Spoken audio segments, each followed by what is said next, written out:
Let me take you back to the day I found my dream home. It wasn't a fancy mansion or a sleek modern apartment. It was a simple farmhouse at the edge of Willow Creek Farms. The kind of place where time slows down and life feels real again. When I first stepped onto the property, I could picture it all so clearly. Chickens scratching in the dirt, goats nibbling on wild grass, maybe even a cow lazily chewing cud under the shade of an old oak tree. To me, this wasn't just land. It was freedom. Freedom from the noise, the deadlines, the endless rush of city life. I worked hard for this. Years of saving every penny, skipping vacations, and eating instant noodles just to make ends meet. All so I could finally own a piece of the world that felt like mine. And when the papers were signed, and the keys were in my hand, I cried. Not because I was sad, but because I was happy. Really, truly happy. For the first time in forever, I felt like I belonged somewhere. The house itself wasn't perfect. The paint was peeling, the porch sagged a little, and the kitchen sink had a leak that no amount of duct tape could fix. But none of that mattered. What mattered was the space, the wide open fields, the fresh air, the quiet hum of nature all around me. Within weeks, I'd brought in animals to fill the emptiness. Chickens became my alarm clocks, waking me up with their cheerful clucks. A mischievous goat named Daisy kept me on my toes, always finding new ways to escape her pen. And then there was Bessie, my stubborn but sweet cow who somehow managed to look dignified while knee-deep in mud. At first, everything seemed perfect. My neighbors waved hello as they drove by, and the local feed store owner greeted me like family whenever I stopped in for supplies. But what I didn't realize was that beneath the surface of this peaceful community lurked something darker, a homeowners association, HOA, with rules tighter than a drum. Rules about how high your grass could grow, what color your mailbox had to be, and most importantly, how many animals you were allowed to keep. 2 small pets, they said. Anything more, and you were out of compliance. Their letters started arriving soon after I settled in. Polite reminders at first, asking me to address the livestock situation. I laughed them off, thinking surely they wouldn't care about a few chickens and a goat. After all, this was rural living, right? People here understood farms. They understood animals. Or so I thought. But the HOA wasn't joking around. Each letter grew sharper, more urgent. Failure to comply will result in action, one warned. Action. What did that even mean? Still, I ignored them. How could they possibly take away something as fundamental as my animals? Surely there were limits to their power. Then came the morning that changed everything. I woke up to the sound of engines rumbling outside. Through the window, I saw a truck pulling into my driveway, followed by 2 men in matching polo shirts. Behind them stood Mr. Grayson, the head of the HOA, a man whose smile never quite reached his eyes. He held a clipboard in one hand and a stack of papers in the other. His voice was calm, almost friendly, as he explained why they were there. But his words hit me like a punch to the gut. "You violated the guidelines," he said matter-of-factly. "Repeatedly. We gave you chances to comply, but since you refused." He gestured toward the barn, where the men were already loading my animals into a trailer. Panic surged through me as I ran outside, shouting for them to stop. But it was useless. One by one, my animals disappeared, leaving behind only silence. That silence haunted me long after the truck pulled away. The fields felt empty now, hollow. My dream had been stripped away, not because I broke any real laws, but because I dared to live differently. And as I stood there, staring at the barren pasture, I realized something. This wasn't over. Not by a long shot. The days that followed felt like a blur. I wandered around the house and property, half expecting to hear the familiar sounds of my animals, the clucking of chickens, Daisy's playful bleats, or Bessie's low, contented moos. But there was nothing. Just silence. It wasn't just the absence of noise. It was the weight of loss pressing down on me. Those animals weren't just pets. They were part of my daily rhythm, my routine, my life. Without them, the farm felt wrong, like a song missing its melody. I tried to distract myself by cleaning the house, fixing the leaky sink, and planting flowers in the garden. But no matter what I did, my mind kept circling back to the same question. How could they do this? Who gave them the right to march onto my property and take away something so important to me? The HOA's rules suddenly didn't feel like guidelines anymore. They felt like chains, designed to control every aspect of how I lived. And the more I thought about it, the angrier I became. One evening, as I sat on the porch watching the sun dip below the horizon, my phone buzzed. It was Mark, my best friend since childhood. "Hey," he said when I answered. "Heard about what happened. You holding up okay?" I hesitated, unsure how to explain the storm of emotions swirling inside me. "Not really," I admitted finally. "They took everything, Mark. Everything that made this place feel like home." There was a pause on the other end of the line. Then softly, he asked, "What are you going to do about it?" At first, I didn't have an answer. What asterisk could asterisk I do? Fight the HOA.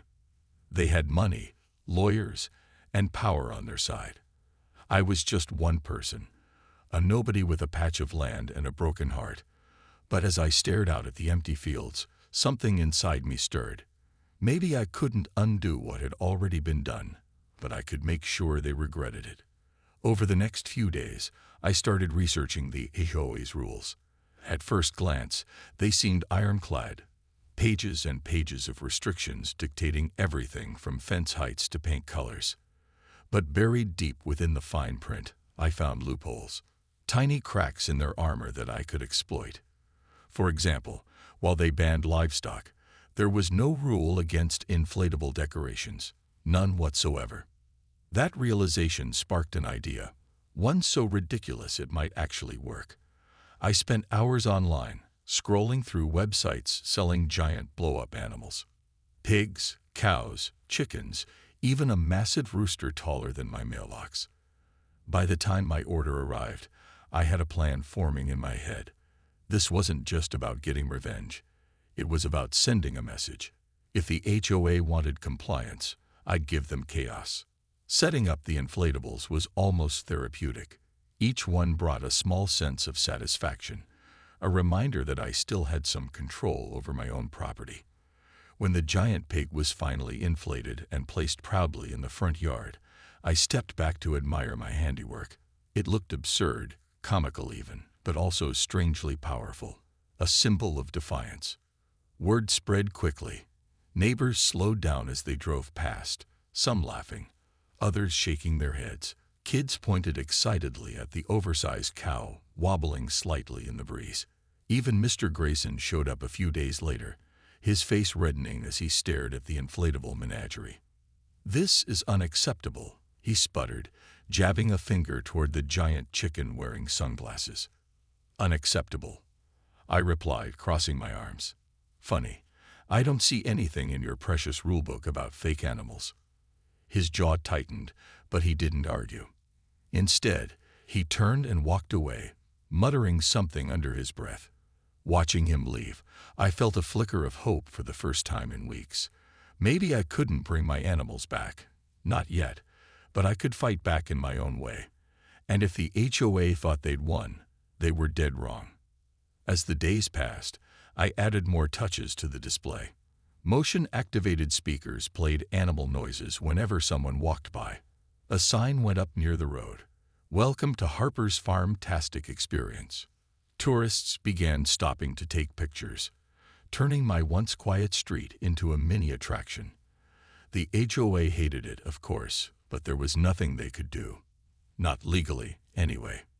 And deep down, I knew this was only the beginning. As the inflatable animals took over my yard, I started noticing something unexpected. Support. Not everyone was thrilled about the chaos, of course. Some neighbors complained loudly, calling the display tacky or childish. But others began to see it for what it really was, a bold stand against the HOA's iron grip. One morning, I woke up to find a basket of muffins on my porch with a note that read, "You're inspiring us all." Another day, Mrs. Adler from down the road stopped by, leaning heavily on her cane. "Keep going," she said with a wink. "Grayson looks like he's about to pop."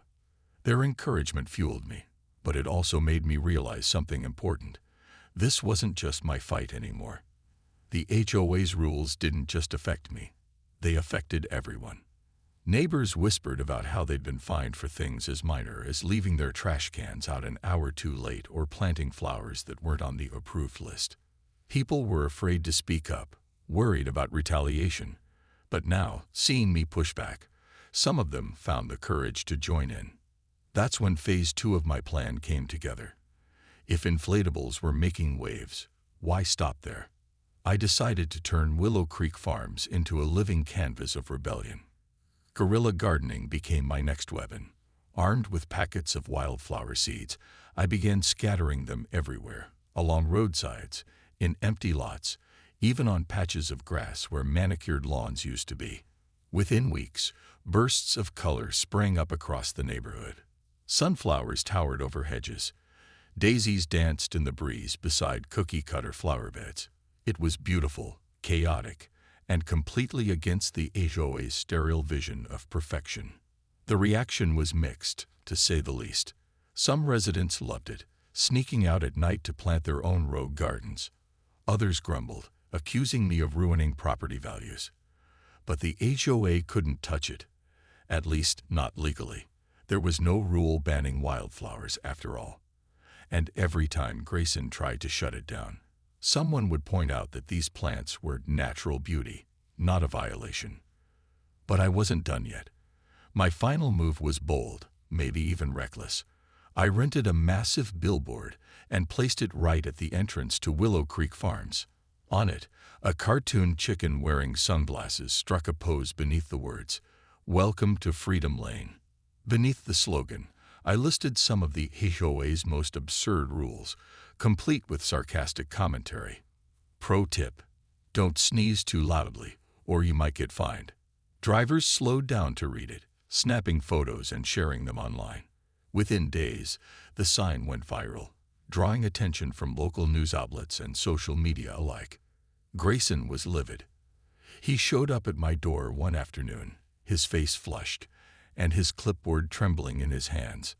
"This has gone far enough," he snapped, thrusting another stack of papers at me. "We're issuing formal complaints. Legal action. Whatever it takes." I smiled sweetly. "Go ahead. Knock yourself out." He stormed off, muttering threats under his breath, but I could see the cracks forming. His perfect little world was unraveling, and there was nothing he could do to stop it. More and more neighbors were joining the cause, pushing back against the HOA's control in small but meaningful ways. Someone painted their mailbox bright pink. Another hung a banner declaring, "Wildlife welcome here." Even kids got involved, leaving chalk drawings of farm animals on sidewalks and driveways. Every act of defiance felt like a victory, not just for me, but for everyone who had ever felt powerless against the HOA. What started as a personal battle was turning into a community-wide movement. And though I knew the fight wasn't over, I also knew one thing for certain: we were winning. Things escalated quickly after the billboard went up. Willow Creek Farms wasn't just a neighborhood anymore. It was a spectacle. Tourists started showing up, curious to see the infamous Freedom Lane and its inflatable menagerie. Families piled out of cars, snapping selfies with my giant chicken and cow. Kids ran around laughing, chasing each other through the wildflower patches while their parents tried to keep up. It was chaos, sure, but it was *fun chaos, the kind that made people smile despite themselves. The HOA didn't find it amusing. Grayson called emergency meetings almost daily, his voice rising with frustration as he tried to figure out how to regain control. He sent letters demanding I remove the billboard, threatening fines and legal action if I refused. But every time he did, I responded with polite indifference. No rule against billboards, I'd remind him cheerfully, and no rule against freedom of expression either. His threats grew louder, more desperate. One afternoon, he showed up with 2 uniformed security guards. claiming they had the authority to dismantle the display themselves. But when they arrived, they were met with a crowd. Neighbors who had gathered to protect what had become a symbol of resistance. Mrs. Adler stood at the front, her cane planted firmly in the ground like a flagpole. "You'll have to go through us first," she declared, her voice steady despite her age. Grayson hesitated, clearly unprepared for such defiance.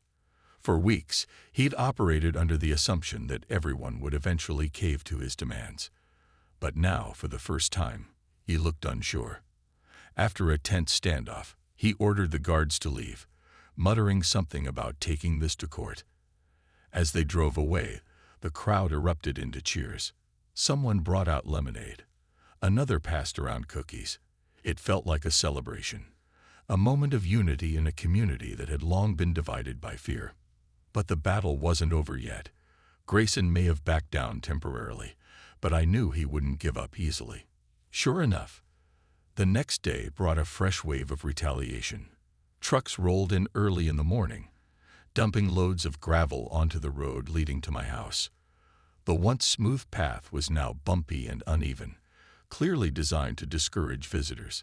Signs appeared overnight warning drivers to proceed with caution or risk damage to their vehicles.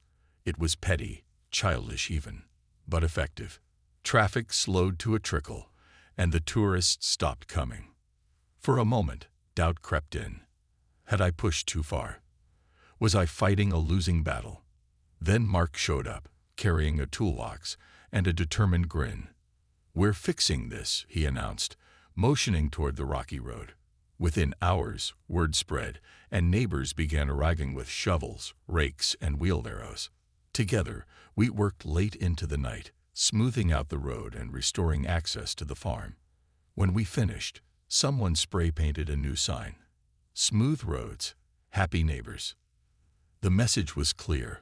Whatever the HOA threw at us, we'd handle it, together. Even so, Grayson kept trying to wear us down. He doubled parking restrictions, fined anyone caught littering, even though the trash bins were overflowing due to reduced collection schedules, and hired extra patrols to monitor the area.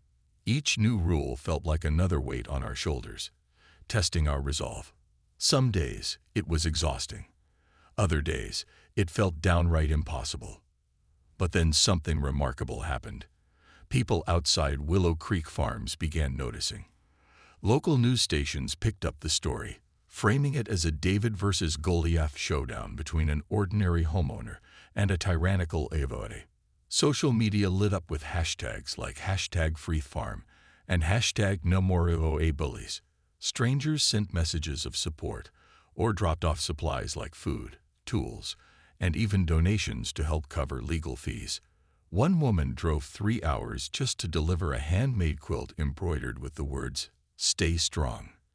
With each act of kindness, my determination grew stronger. This wasn't just about me anymore. It was about proving that standing up for yourself and your community could make a difference. Even if the odds seemed insurmountable, even if the fight felt endless, giving up wasn't an option. Because deep down, I knew one thing for certain. The HOA had underestimated us. And sooner or later, they'd realize it too. The turning point came on a crisp Saturday morning, when a convoy of news vans rolled into Willow Creek Farms. Reporters with microphones and cameras swarmed the entrance, eager to capture the story of the little neighborhood that refused to bow to its HOA overlords. Word had spread far beyond our small community, thanks to social media posts, viral videos, and outraged editorials. And now the whole world seemed to be watching. I stood on my porch, clutching a cup of coffee as the reporters approached. My heart raced, but I forced myself to stay calm. This was it, the moment when everything would either fall apart or come together. Mark stood beside me, his presence grounding me as always. "You've got this," he whispered before stepping back to let me take center stage. "Good morning," I began, my voice steadier than I expected. "Thank you all for coming. What's happening here isn't just about me. It's about standing up for what's right. It's about saying no to oppression disguised as rules. The HOA thinks they can control us, fine us, punish us into submission. But guess what? They underestimated us. Behind me, the inflatable animals bobbed gently in the breeze, adding an absurdly cheerful backdrop to my speech. Nearby, wildflowers swayed in the sunlight, their vibrant colors mocking the HOA's sterile vision of perfection. As I spoke, neighbors gathered around, some holding signs that read "Freedom over fines" and "No more tyranny." Even kids joined in, waving tiny flags made from construction paper and popsicle sticks. Then, as if on cue, Grayson arrived, flanked by two men in suits who looked like they'd rather be anywhere else. His face was red, his jaw clenched so tightly I thought it might crack. He tried to push through the crowd, but people blocked his path, chanting slogans and cheering loudly. For once, he wasn't the one in charge. "This ends now," he shouted, his voice trembling with anger. He shoved a stack of legal papers toward me, listing yet another round of complaints and threats. "We're suing you for damages, harassment, and disrupting the peace." The reporters turned to him, their cameras flashing like fireflies. One bold journalist stepped forward, microphone in hand.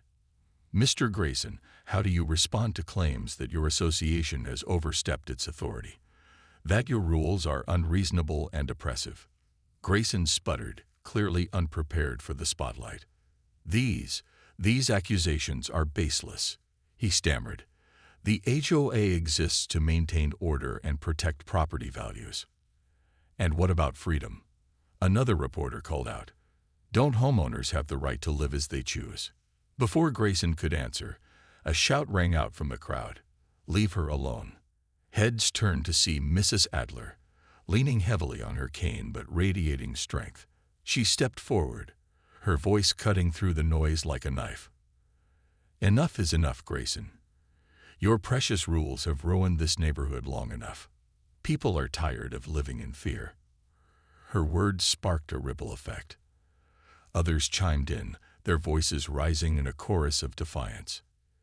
"Yeah, leave her alone," someone yelled. "We're done with your nonsense," added another. The air buzzed with energy, a mix of excitement and determination that was impossible to ignore. And then, just as things reached a fever pitch, the sound of engines filled the air. Turning, I saw a line of trucks pulling into the driveway, each carrying a familiar face, or rather, a familiar animal. Daisy, Bessie, Mabel. Somehow, word of my plight had reached the sanctuary where they'd been taken, and volunteers had brought them back. Tears streamed down my face as I ran to greet them, wrapping my arms around Bessie's neck while the crowd erupted in cheers. Even Mark wiped his eyes, grinning like an idiot. "Looks like you won," he said softly. But I shook my head. "Not just me," I replied. "All of us." In that moment, I realized something profound. The HOA hadn't just underestimated me. They'd underestimated everyone. Together, we had proven that unity and courage could overcome even the most daunting obstacles. And though the battle wasn't officially over, I knew we'd already won the war. The return of my animals felt like a miracle, but it was only the beginning of the end for the HOA. With the media spotlight shining brightly on Willow Creek Farms, the pressure mounted quickly. News outlets aired interviews with neighbors who shared stories of intimidation and unfair treatment. One elderly couple recounted how they were fined $500 for painting their front door a shade of blue not approved by the HOA. A young family described being threatened with legal action because their kids' toys were left in the yard overnight. Each story added fuel to the fire, turning public opinion further against Grayson and his cronies. Grayson tried to fight back, of course. He held press conferences, insisting that the HOA's rules were necessary to maintain order and property values. But his arguments fell flat. Viewers saw through the polished facade. He sounded less like a concerned leader and more like a man clinging desperately to power. Clips of him yelling at reporters went viral, earning him nicknames like Dictator Dave and Clipboard King. The internet had a way of amplifying every misstep, and Grayson was making plenty. Meanwhile, support for our cause continued to grow. Local businesses donated supplies, hay bales for Bessie, feed for the chickens, even fencing materials to build new pens for Daisy and Mabel. Volunteers arrived daily, helping repair the barn and clean up the property. Kids drew pictures of farm animals and take them to lampposts around the neighborhood. Even people who didn't live in Willow Creek Farms showed solidarity, leaving encouraging notes or dropping off baked goods. It was overwhelming, in the best possible way. But perhaps the most surprising development came from within the HOA itself. Members began resigning en masse, citing discomfort with Grayson's leadership and tactics. Some admitted privately that they'd never agreed with the stricter rules but had been too afraid to speak up. Without their support, Grayson's grip on the association weakened dramatically. Meetings that once ran like clockwork devolved into shouting matches as remaining members turned on each other. By the time spring rolled around, the HOA was little more than a shadow of its former self. Still, Grayson refused to give up. In a last-ditch effort to reclaim control, he filed a lawsuit against me, claiming I had caused irreparable harm to the community. The court date loomed large, casting a brief shadow over the progress we'd made. For a while, doubt crept back in. What if we lost? What if all this effort ended with me losing my home? But then something unexpected happened. The community rallied again. Neighbors organized fundraisers to cover legal costs, hosting bake sales, car washes, and even a charity concert featuring local musicians. Lawyers specializing in homeowner rights offered pro bono assistance, poring over decades of HOA documents to find evidence of misconduct. Every discovery, every hidden fee, every unjust fine was another nail in the HOA's coffin. When the day of the trial finally arrived, the courtroom was packed. Friends, neighbors, and curious onlookers filled the benches, their presence a silent show of support. As the proceedings unfolded, it became clear that Grayson's case was built on shaky ground.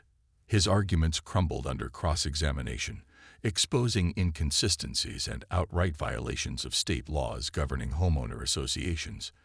By the time closing statements were delivered, the verdict seemed inevitable. The judge's ruling was swift and decisive. The HOA's actions against me, and countless others, were deemed unlawful.